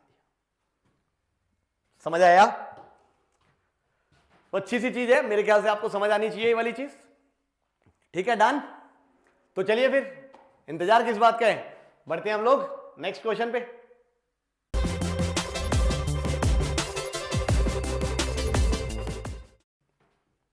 हाँ जी बच्चों, ये आ गया नेक्स्ट क्वेश्चन। वो कहता है if integration of this is equal to this then we have to find the value of mod of a minus B. Again बढ़िया क्वेश्चन। क्या करें, बहुत सारे तरीके हमारे दिमाग में आते हैं। इनफैक्ट अगर तुमने एनसीईआरटी ढंग से करी तो एनसीईआरटी में भी ऐसा क्वेश्चन गिवन है। यहां पे root of 2 plus X over 2 minus X लिखा है, वहां पे root of 1 plus X over 1 minus X. करने के बहुत सारे तरीके हैं, इंटू 1 करके बाई पार्ट्स लगा दो, डिनोमिनेटर को रैशनलाइज कर लो, वहां से कर लो, या फिर ट्रिग्नोमेट्रिक सब्स्टिट्यूशन कर डालो। Choice is yours. तीनों मेथड बता दिए, बट मैं तीनों डिस्कस नहीं करूंगा। क्या बोला मैंने? पहला मेथड इंटू 1 करके बाई पार्ट्स ट्राई करो। दूसरा method root of 2 plus X over root of 2 minus X, rationalise कर दो डिनोमिनेटर को, अपने आप ट्राई करो, मैं नहीं बताऊं। तीसरा मेथड मैंने बताया यूजिंग ट्रिग्नोमेट्रिक सब्स्टिट्यूशन। तो इसलिए हम लोग यहां पे x को पुट कर देते हैं, क्योंकि यहां पे 2 प्लस ओवर 2 माइनस आ रहा है, तो x को हम पुट कर देते हैं 2 cos थीटा। अब होगा क्या यहां से कि जो dx है वो आ गया minus 2 sin theta into D theta. यानी अगर तुम ध्यान से देखो बेटा, ये इंटीग्रेशन क्या बन गई, देखिए जरा ध्यान से, root of 2 plus 2 cos theta over 2 minus 2 cos theta, 2 common लेके कैंसिल हो गया, तो ये आ जाएगा 1 plus cos theta over 1 minus cos theta. I think ये वाली चीज तो सबको दिख रही है। इंटू dx की जगह आ गया ये, तो ये -2 बाहर चला गया और यहां पे आ जाएगा sine theta into D theta. अब अगर आप ध्यान से देखो, दो बड़ी बढ़िया आइडेंटिटीज हमें आती है, 1 plus cos theta, 1 minus cos theta. बहुत जगह पे हम लोग ट्रिग्नोमेट्री की आइडेंटिटी यूज करते हैं, बोलो क्या होती है? 1 plus cos theta is 2 cos square theta by 2 and 1 minus cos theta is 2 sine square theta by 2। यानी रूट के अंदर अगर आप ध्यान से देखो तो क्या आ गया? 2 cos square theta by 2 upon 2 sine square theta by 2। 2 से 2 कैंसिल हो गया, तो ये क्या आ गया भाई? Cos square theta by 2 upon sine square theta by 2 into of course, अब क्योंकि यहां पे थीटा बाई 2 है तो मैं साइन थीटा पे भी हाफ एंगल आइडेंटिटी लगा के लिख देता हूं, 2 sine theta by 2 into cos theta by 2 into D theta. अब यहां से अगर आप ध्यान से देखें, -2 बाहर, इंटीग्रेशन ऑफ, रूट है स्क्वायर से, स्क्वायर रूट से रूट खत्म हो गया, तो ये कुल मिला के बन गया cos theta by 2 upon sine theta by 2 into of cos 2 sine theta by 2 into cos theta by 2 into D theta. और ये दिख रहा है मेरे बच्चों, अगर आप ध्यान से देखो, ये हुआ कैंसल, तो यहां से आ गया -2 into integration of 2 cos square theta by 2 into D theta. अब 2 कॉस स्क्वायर थीटा बाई 2 को हम लोग वापस क्या लिख लेते हैं भाई? 1 प्लस कॉस थीटा, क्योंकि कॉस थीटा की इंटीग्रेशन हमें आती है डी थीटा। तो ये आ गया, अगर आप ध्यान से देखो, -2 into integration of 1 which is of cos theta plus integration of cos theta which is of cos sine theta and of cos plus सी। तो यहां से अगर आप ध्यान से देखिए, ये आ गया -2 थीटा। अब ध्यान से देखो, अगर मैं यहां से थीटा निकालूं तो क्या आएगा? 2 नीचे चला गया तो ये आ जाएगा x/2 is equal to cos theta, यानी cos inverse of x/2 is equal to theta. यानी थीटा को हम लोग पुट कर देंगे cos inverse of x/2 and -2 sine theta को हम लोग पुट कर देंगे cos inverse of x/2 plus C. अब ध्यान से देखो, यहां पे साइन इनवर्स x/2 या कॉस इनवर्स x/2, तो हमें साइन इनवर्स x/2 पे जाना पड़ेगा। यहां पे root of 4 minus x square है, यहां पे तो ऐसी कोई टर्म ही नहीं है, तो क्या करें? लगाते हैं भाई ट्रिग्नोमेट्री। सबसे पहले तो यहां कॉस इनवर्स है या साइन इनवर्स चाहिए, तो हम लोगों को एक रिलेशनशिप पता होता है that sine inverse a plus cos inverse a is nothing but equal to π/2। In fact tan inverse a plus cot inverse a is equal to π/2, ये तो हम पहले भी एक क्वेश्चन में यूज कर चुके हैं, बिल्कुल वैसी सी चीज है। तो यूजिंग दिस आइडेंटिटी अगर तुम ध्यान से देखो, मैं कॉस इनवर्स x/2 को लिख सकता हूं π/2 minus sign inverse x/2 -2 into, अब अगर आप ध्यान से देखो, मैं कॉस इनवर्स x/2 को अगर मैं यहां देख रहा हूं तो ये तो थीटा है, अगर आप ध्यान से देखो, है कि नहीं? तो यहां से मुझे दिख रहा है कि जो कॉस थीटा की वैल्यू है वो तो x/2 है। यानी एक तरह से अगर आप ध्यान से देखो कि ये एंगल है हमारे पास थीटा, है ना, और अगर ये थीटा है तो कॉस थीटा हम लोगों को पता है x/2 है कि नहीं? तो अगर मैं यहां से साइन थीटा निकालूं, आप राइट एंगल ट्रायंगल लगा के निकाल लो, चाहे आइडेंटिटी लगा के निकाल लो, क्योंकि ऑफ कोर्स ये 0 से पाई में ही है, तो मतलब फर्स्ट या सेकंड क्वाड्रेंट ही है, तो डेफिनेटली साइन की पॉजिटिव वैल्यू आएगी। तो using that identity that is sine theta is, वैसे तो प्लस माइनस आता है क्योंकि फर्स्ट और सेकंड क्वाड्रेंट है, इसलिए मैं सिर्फ पॉजिटिव ले रहा हूं। तो यूजिंग दिस आइडेंटिटी अगर आप ध्यान से देखो, साइन थीटा की वैल्यू मैं लिख सकता हूं √1 minus cos square theta and which is nothing but x²/4 plus C. बोलिए समझ आया? अब यहां से अगर आप ध्यान से देखो, ये -2 इससे मल्टीप्लाई हुआ तो ये बन गया -π, this is +2 sine inverse of x/2, this is minus, यहां पे रूट के अंदर अगर आप ध्यान देखो, मैं एलसीएम ले लूं तो ये बन जाएगा 4 माइनस x², नीचे 4 आएगा और रूट है इसलिए वहां पे बच गया 2 एंड प्लस सी, तो ये 2 से 2 हो गया कैंसिल। यानी यहां पे आ गया मेरे बच्चों, अगर आप ध्यान से देखो, 2 sine inverse x/2 minus this is root of 4 minus x² और -π प्लस c। ये तो अपने आप में एक नई कांस्टेंट क्वांटिटी आ गई। अब इसको चाहे आप वापस c लिख लो, k लिख लो, c1 लिख लो, जो आपकी इच्छा हो लिख लो, तो ये बन गया। अब ध्यान से देखो, ये एग्जैक्टली उसी फॉर्म में बन गया।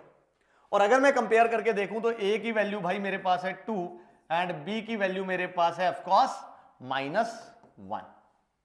तो हमने निकालना है mod of a minus b, तो 2 माइनस -1 यानी कि 3 का मॉड, एंड 3 का मॉड क्या आएगा? ऑफ कोर्स मेरे पास 3, so answer turns out to be a। समझ आया?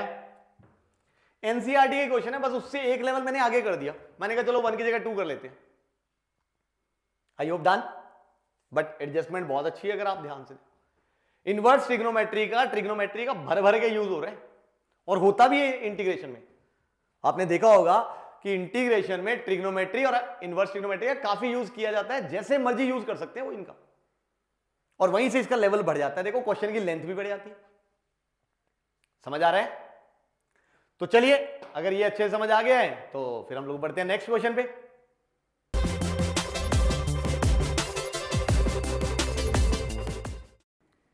हाँ जी बेटा, ये आ गया नेक्स्ट। अब वो कहता है इफ इंटीग्रेशन ऑफ 1 ओवर, यहां पे लिखा हुआ है x माइनस 1 की पावर 5/8 इंटू एक्स प्लस 2 की power 11/8 is equal to this thing. तो वहां से हमने a इंटू बी की वैल्यू निकालनी, यानी कुल मिला के अगर हम ये इंटीग्रेशन कर लेंगे तो बात बन जाएगी, कंपेयर करके a और b आ जाएगा, बात खत्म। तो कैसे किया जाए? अब यहां पे अगर आप ध्यान से देखो, एक बड़ी कमाल की बात है, क्योंकि जो मुझे राइट हैंड साइड में चाहिए वहां पे x minus 1 over x plus 2 जैसी चीज आ रही है।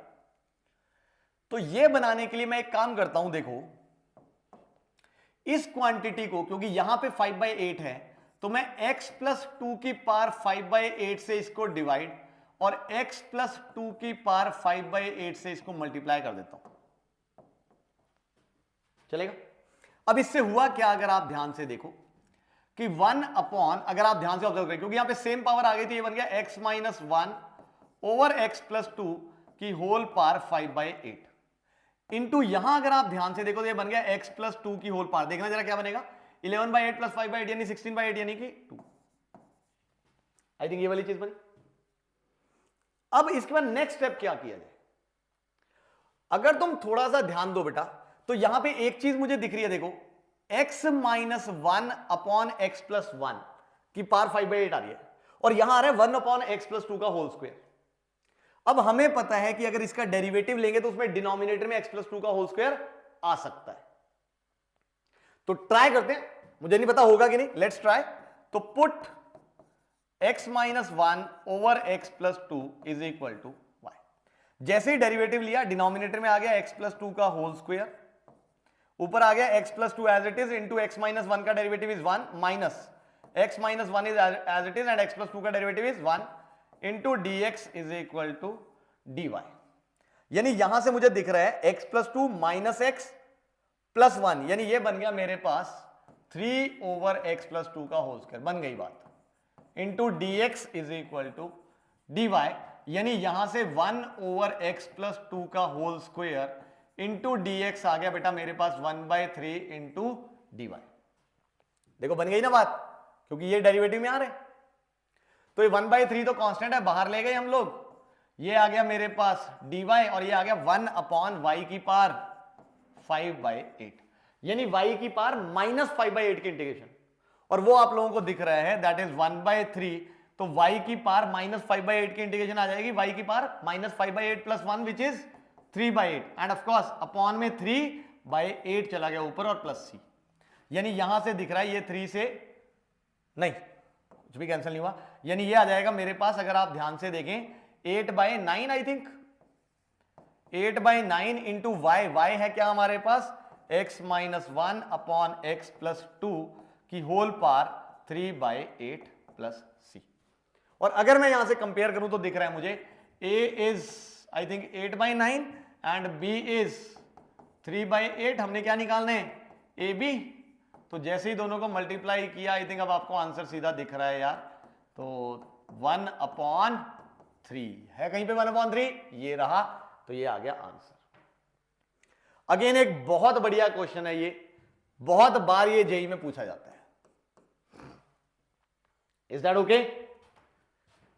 अब अगर आप ध्यान से देखो, यहां से मुझे ऑब्जर्वेशन हो रही थी कि ये जो दोनों पावर्स है, पावर्स बड़ी बढ़िया दी हुई है, पावर्स का सम 2 आ रहा है।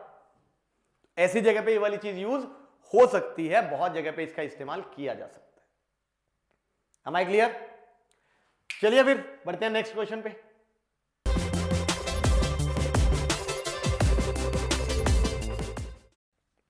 हाँ जी बेटा, ये आ गया नेक्स्ट क्वेश्चन। अब वो कह रहा है 1/9 प्लस एक्स स्क्वायर का whole square dx is equal to f of x। ठीक है जी, एफ ऑफ 0 जो है वो इसके इक्वल दिया हुआ है, तो हमने एफ ऑफ 3 निकालना है। चलो मतलब कि कुल मिला के इंटीग्रेशन ही करनी है। तो सवाल ये उठता है कि 1/9 प्लस एक्स स्क्वायर का होल स्क्वायर, ये इंटीग्रेशन कैसे की जाए। ध्यान से देखो, ये तो एक स्टैंडर्ड फॉर्म है 1 अपॉन क्वाड्रेटिक। अगर आप ध्यान से देखो, हमें स्टैंडर्ड फॉर्म में ये पता है कि चाहे 1 अपॉन क्वाड्रेटिक आ जाए, चाहे 1 अपॉन रूट में क्वाड्रेटिक, मतलब क्वाड्रेटिक की पावर 1/2, तो ये तो स्टैंडर्ड फॉर्म्स होती है जो हम लोग एनसीईआरटी में पढ़ के हैं। अब इसके अलावा जब भी हमारे पास किसी क्वेश्चन में आ जाए 1 अपॉन क्वाड्रेटिक की पावर 1 या 1/2 को छोड़ के कुछ भी, ये दो स्टैंडर्ड फॉर्म को छोड़ के कुछ भी, यानी 1 अपॉन क्वाड्रेटिक की पावर 1 या 1/2 को छोड़ के कुछ भी है, पार्ट 2 है क्वाड्रेटिक की, या 3/2 है, 7 है, 10 है, 9/2 है, कुछ भी पावर हो जाए क्वाड्रेटिक की, तो ऐसे में हम हमेशा यूज करते हैं ट्रिग्नोमेट्रिक सब्स्टिट्यूशन। तो यहां पे हम लोग ट्रिग्नोमेट्रिक सब्स्टिट्यूशन करेंगे। अब सवाल ये उठता है कौन सी ट्रिग्नोमेट्रिक सब्स्टिट्यूशन करें। ये आपको शायद मैंने पहले भी कई बार बताया हुआ है, जब भी ए स्क्वायर प्लस एक्स स्क्वायर जैसी चीज आए तो हम एक्स को पुट करते हैं ए टैन थीटा। ऑफ कोर्स अगर ए स्क्वायर माइनस एक्स स्क्वायर आ जाए तो हम एक्स को क्या पुट करते हैं, ए साइन थीटा। और जब भी एक्स स्क्वायर माइनस ए स्क्वायर आ जाए तो हम एक्स को क्या पुट करते हैं, ए सीकेंड थीटा। ये यूजुअल जो है सब्स्टिट्यूशंस हैं जो हम बहुत जगह पे यूज करते हैं मैथ्स में। तो क्योंकि हमारे पास ए स्क्वायर प्लस एक्स स्क्वायर जैसी चीज है, तो इसलिए मैं एक्स को पुट करूंगा 3 tan theta, because here A square is 9, यानी ए इज 3। तो यहां से अब क्योंकि डेरिवेटिव भी चाहिए तो dx आ गया बेटा मेरे पास 3 इंटू टैन थीटा का derivative is सीकेंड square theta into D theta. तो भाई ये बन गया, 3 तो बाहर है, इंटीग्रेशन dx की जगह आ गया मेरे पास अब इंटीग्रेशन के अंदर सीकेंड square theta into D theta, and this is 1 upon, अगर आप ध्यान से देखें 9 + 9 टैन स्क्वायर थीटा का होल स्क्वायर। तो ये बन गया, अगर आप ध्यान से देखें 3। अब क्योंकि यहां से 9 है वो दिख रहा है, कॉमन आ जाएगा और बाहर इनफैक्ट कॉमन आके 9 का स्क्वायर आएगा तो बाहर आ जाएगा 81 इंटू यहां आ गया 1 प्लस टैन स्क्वायर थीटा का whole square and of course into secant square theta into D theta. यानी यहां से दिख रहा है 81 बाहर आ गया, तो 1/27 बेटा बाहर आया, इंटीग्रेशन ऑफ 1 ओवर, अगर आप ध्यान देखो 1 plus tan square theta is nothing but सीकेंड square theta, तो ये आ गया सीकेंड स्क्वायर थीटा का होल स्क्वायर यानी सीकेंड की power 4 into of course सीकेंड square theta into D theta. और अब ये दिख रहा है सीकेंड स्क्वायर थीटा कैंसिल हो गया, तो ये आ जाएगा 1/27 into integration of 1 सीकेंड square theta, जिसको हम लोग क्या लिख लेंगे, cos square theta D theta. Cos square theta की इंटीग्रेशन आती है, बहुत बार हमने की हुई है एनसीईआरटी में, इसको हम क्या लिखेंगे 1 plus cos 2 theta whole upon 2 and this is D theta. अब ऑफ कोर्स ये 2 बाहर आ गया तो 1/54 into integration of 1 which is of cos theta plus integration of cos 2 theta जो कि आएगा मेरे पास साइन 2 थीटा एंड एडिशनली आ गया upon 2 and plus C. Is that okay? तो अब यहां से अगर आप ध्यान से देखें दिस इज 1/54 इंटू, अब हम थीटा को वापस पुट करते हैं, तो ध्यान से देखो यहां से tan थीटा आ गया x/3 है ना, तो थीटा क्या आ गया tan इनवर्स ऑफ x/3। तो यहां से tan थीटा ये है, तो थीटा आ गया मेरे पास tan inverse of x/3 plus 1/2 into sine 2 theta. अब ध्यान से देखो यार, अगर tan थीटा हमें पता है तो साइन 2 थीटा की आइडेंटिटी हमें आती है 2 tan theta over 1 plus tan square theta.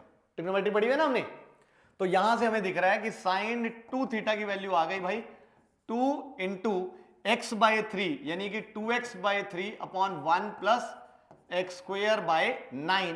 और अगर मैं इसको सिंप्लीफाई कर लूं तो ये आ जाएगा 2x/3 अपॉन में 9 प्लस एक्स स्क्वायर बाय 9। तो ये 3 से 3 कैंसिल हो गया, ये ऊपर चला गया, तो ये आ जाएगा 6x over 9 plus x square. तो साइन 2 थीटा की वैल्यू आ गई मेरे पास 6x over 9 plus x square and of course plus सी। तो यहां से ये कैंसिल हो गया, 2 3 सा।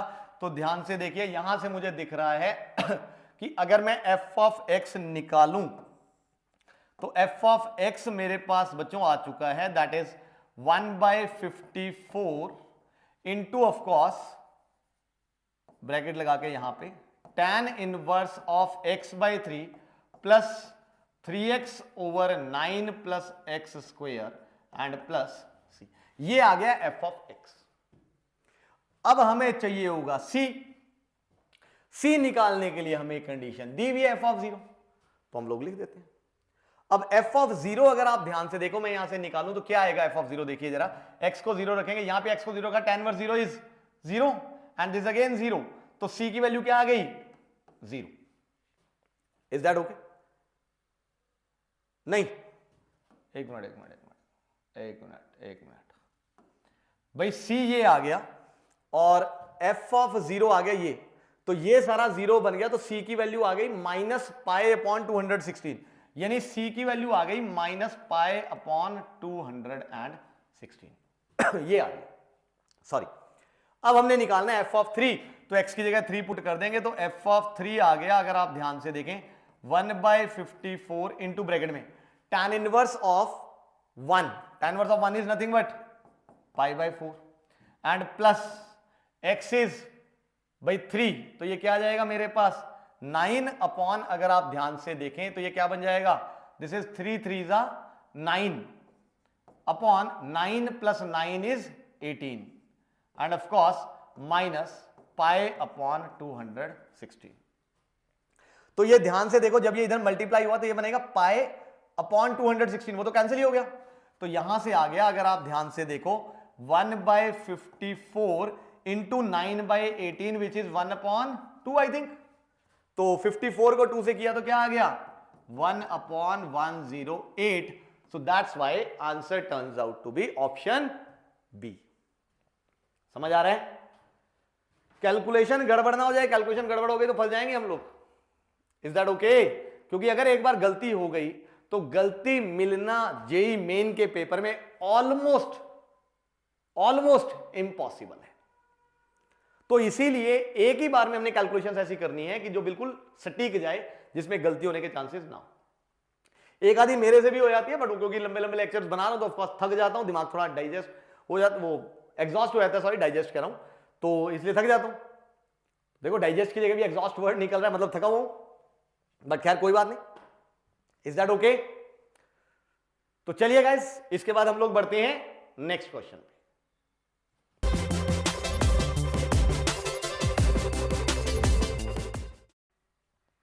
हाँ जी बच्चों, तो ये नेक्स्ट क्वेश्चन क्या कहते हैं कि भाई f ऑफ x यहां पे हमें दिख रहा है इक्वल टू एक इंटीग्रेशन दिया हुआ है, that is cosecant square x into cot x over cosecant x minus cot x।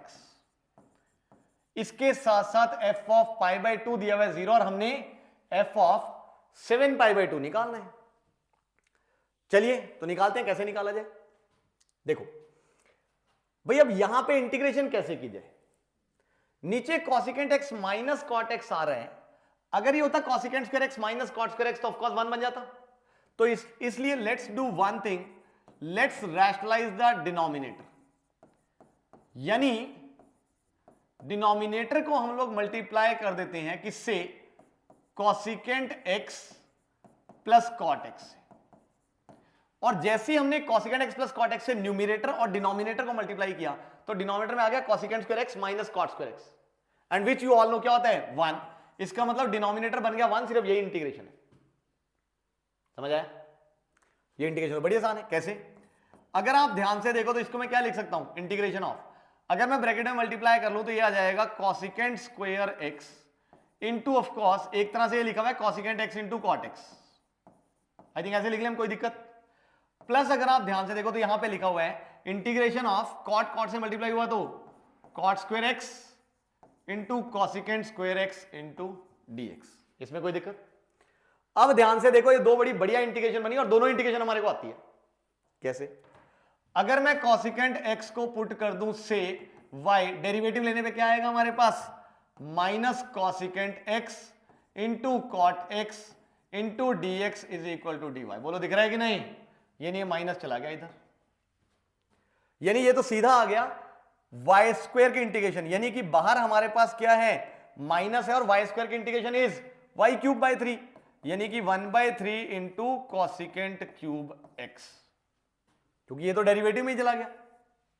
Similarly ध्यान से देखो, cot x के डेरिवेटिव में आता है कॉसिकेंट स्क्वायर x, यानी अगर मैं for the time being cot x को मान लो पुट कर दूं z, तो डेरिवेटिव लेते ही क्या आएगा, minus cosecant square x into D x is equal to D Z, यानी ये माइनस उधर चला गया तो ये भी चला गया डेरिवेटिव में, यानी यहां से आ गया माइनस जेड स्क्वायर की इंटीग्रेशन, और जेड स्क्वायर की इंटीग्रेशन क्या होगी, जेड क्यूब बाय 3, यानी 1/3 into cot cube X plus C. I think नजर आ रही है वाली चीज। तो यहां से अगर आप ध्यान से देखो मेरे पास ये आ गया, तो ये बन गया बच्चों एफ ऑफ एक्स। अब हमने एफ ऑफ 7π/2 निकालना है, मतलब पहले तो हमें सी निकालना पड़ेगा। अब सी निकालने के लिए हम लोग क्या करेंगे कि भाई ये हमें दिया हुआ है, इसका इस्तेमाल करते हैं, एफ ऑफ π/2। अब एफ ऑफ π/2 यानी एक्स को π/2 रखना है, एक्स को π/2 रखो, देखो -1/3 π/2 पे कॉसिकेंट की वैल्यू होती है 1, यानी ये तो बन गया 1, माइनस कॉट की वैल्यू होती है π/2 पे 0, यानी ये तो 0, एंड प्लस सी, तो is equal to what, is equal to of course 0, यानी यहां से दिख रहा है बच्चों की सी की वैल्यू क्या आ गई, 1/3, यानी कि एफ ऑफ एक्स मेरे पास निकल के आ गया है बेटा -1/3 into cosecant cube of X minus 1/3 into cot cube of X and of course plus 1/3। अब भाई हमने जो निकालना है वो निकाल लो, दैट इज एफ ऑफ 7π/2।